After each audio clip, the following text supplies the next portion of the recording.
O nosso ponto de partida para a busca dessas duas funções termodinâmicas será a segunda lei da termodinâmica, porque nela está circunscritas condições gerais para a caracterização de um processo espontâneo ou não. De maneira similar que nós fizemos para a entalpia, quando nós baseamos todo o nosso fundamento na primeira lei.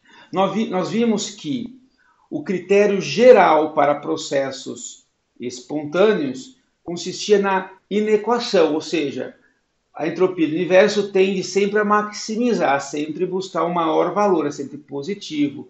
E a presença da igualdade significa a característica de um processo reversível. E essa característica geral, como nós dissemos, está circunscrita tanto o sistema quanto as vizinhanças. Há dois componentes, pelo menos, quando falamos sobre a entropia do universo. Trabalhando mais a segunda lei, nós chegamos à desigualdade de Clausius, que traz consigo características do sistema, que se relaciona com as suas vizinhanças. E nela também está inscrito a inequação, considerando sempre o nosso ponto de partida, que a entropia do universo sempre tende a aumentar. Porém, inclusive o enunciado, o desenvolvimento da desigualdade de Clausius, ele se dá para processos cujo sistema se dá de forma isolada. Mas ele, concorda comigo, ele é muito restritivo para aplicações práticas. O ideal seria buscar uma função cujos critérios se enquadrem mais facilmente às nossas condições reais, experimentais. E é justamente a partir da desigualdade de Clausius que nós vamos começar a nossa caminhada e o desenvolvimento matemático bastante simples até chegarmos a duas funções termodinâmicas de interesse. Então vamos considerar um processo irreversível. Vamos aproveitar e introduzir na desigualdade de Clausius a primeira lei da termodinâmica. Até então nós não tínhamos juntado ou colocado as duas numa mesma expressão. Isso é bastante simples. Nós sabemos que a energia interna se dá pela contribuição do calor e trabalho trocado entre meu sistema e as vizinhanças. O desenvolvimento matemático é bastante simples, apenas substituição direta. Eu tenho a divisão pela temperatura, posso multiplicar ambos os lados da inequação e apenas rearranjando eu encontro uma expressão matemática onde será o meu ponto de partida para qualquer outra representação de expressões termodinâmicas. Por que isso? Isso eu gostaria que vocês carregassem no coração de vocês. Porque nesta inequação, contendo a igualdade, ela traz as duas leis da termodinâmica, a primeira e a segunda lei, numa única equação. Se nós avaliarmos melhor, nós sabemos que o processo irreversível ou espontâneo, ele está representado pelo sinal pela desigualdade, menor que, nesse caso, e para processos reversíveis ou em equilíbrio, o sinal igual também está presente nessa equação. Então, esse é o nosso ponto de partida para todo o nosso desenvolvimento daqui para frente. E eu gostaria que vocês tivessem esta expressão no coração de vocês. E é justamente dela que nós podemos fazer qualquer outro tipo de consideração.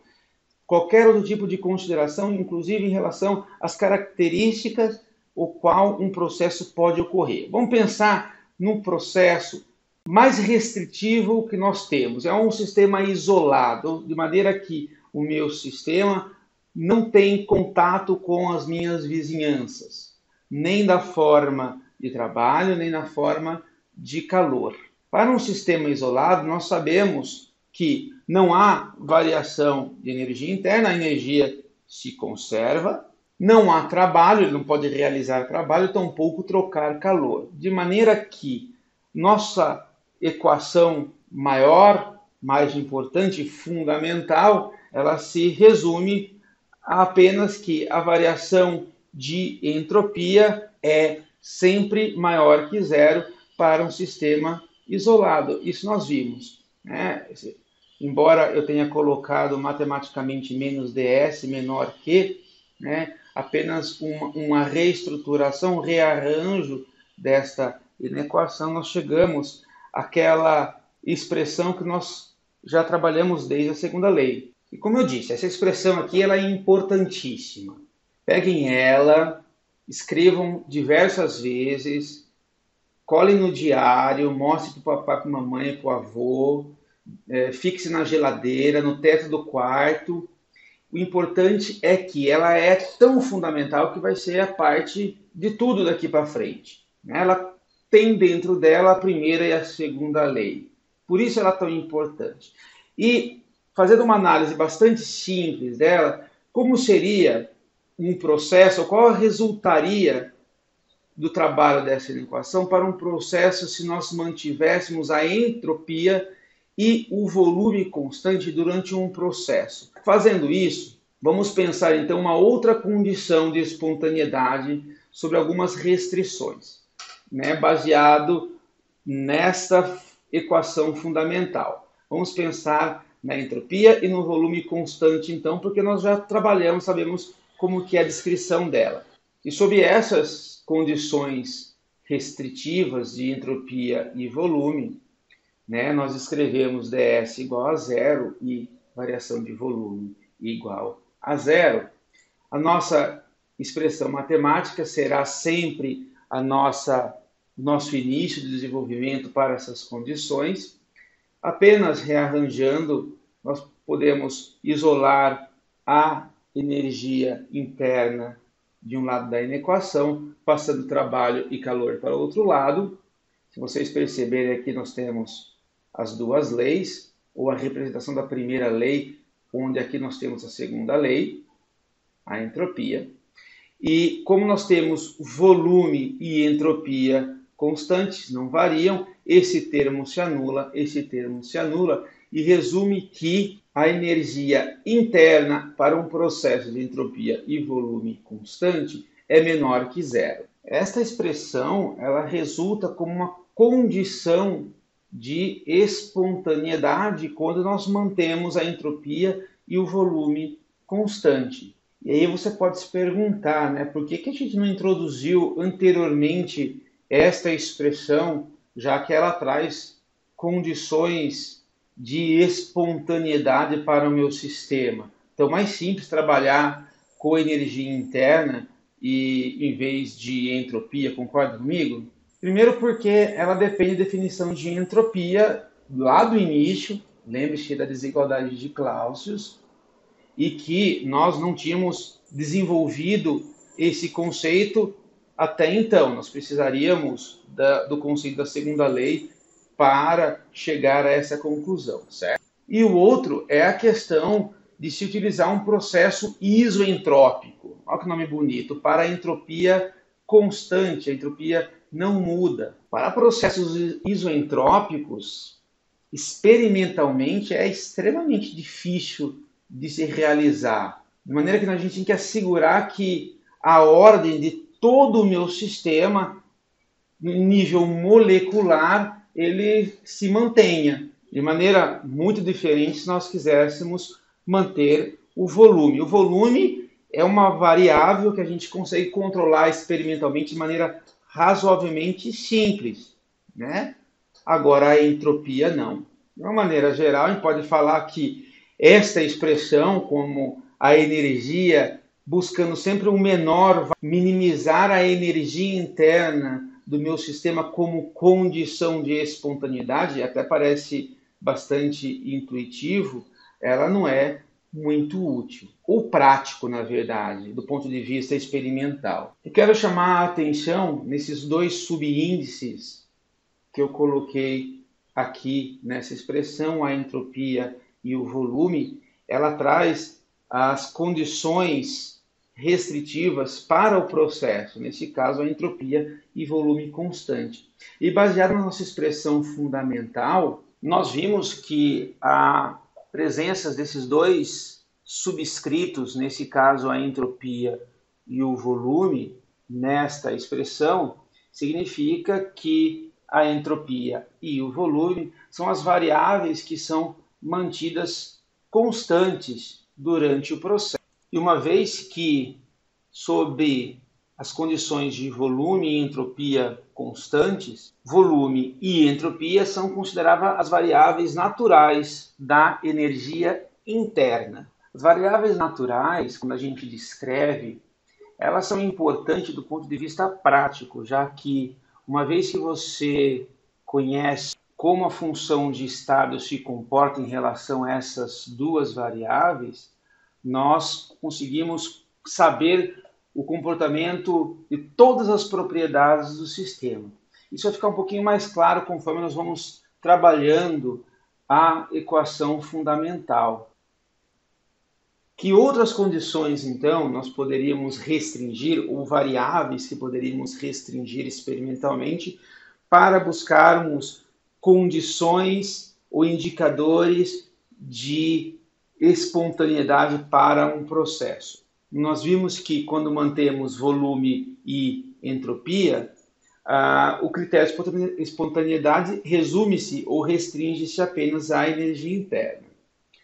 Vou fazer um outro exemplo aqui, mantendo a entropia e pressão constante, embora a entropia não seja uma restrição factível do ponto de vista experimental, mas a resultante dessa análise ela é extremamente importante, ela é curiosa.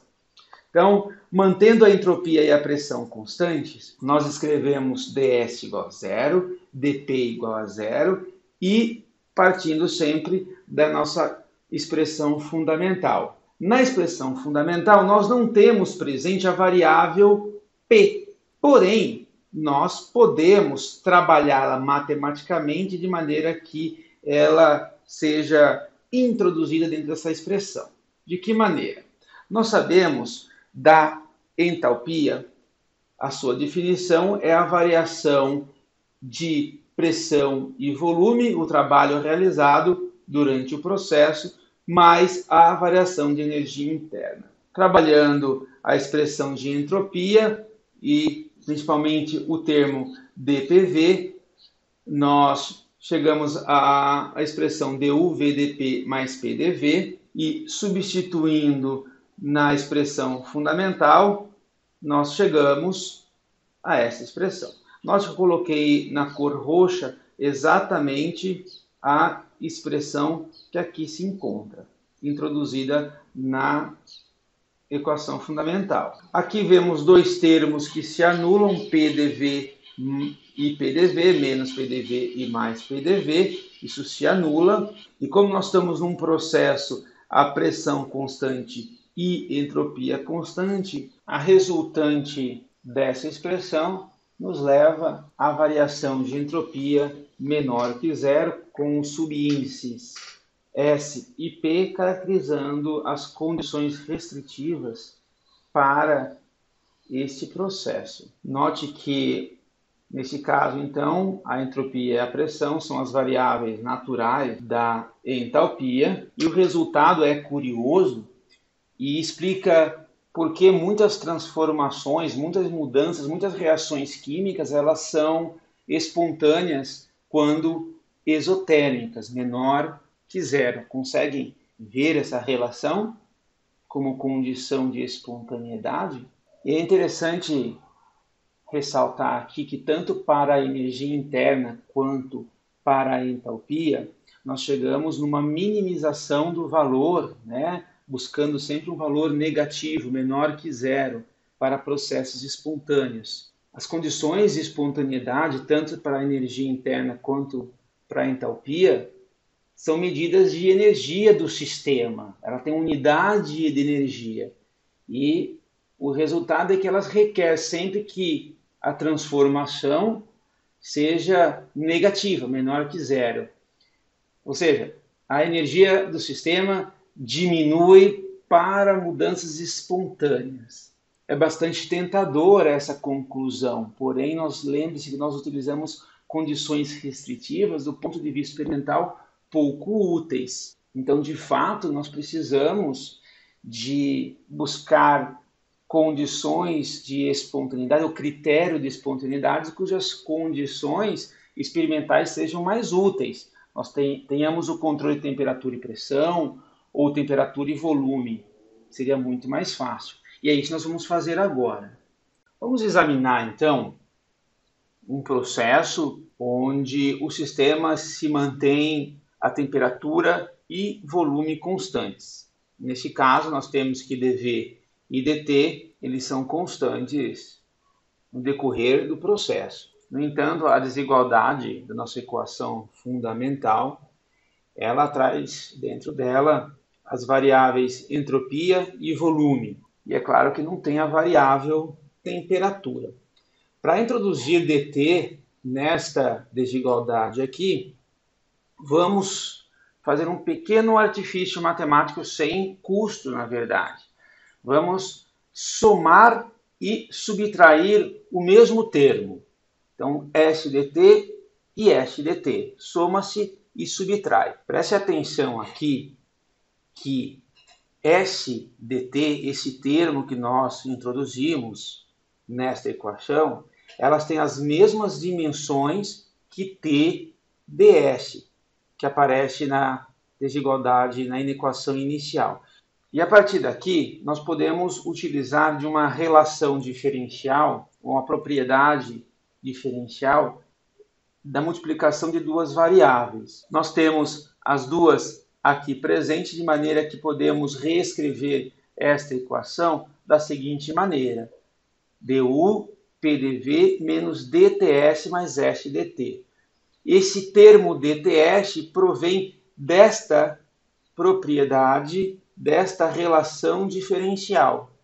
Nós utilizamos elas algumas vezes, geralmente para destrinchar esse termo, daqui para cá. Nós podemos fazer o inverso desta construção para essa construção. Agora, partindo das condições iniciais de temperatura e volume constante, tanto este termo PDV quanto o termo SDT, eles se anulam e, convertendo a nossa expressão, apenas du menos dts menor ou igual a zero. Essa expressão aqui traz a diferencial da diferença entre duas funções, que nós podemos ainda nos utilizar de uma relação diferencial entre soma de duas funções, resultando numa única função u menos ts. Note que essa função, a diferença entre duas funções, tem unidade de energia também. Portanto, para um sistema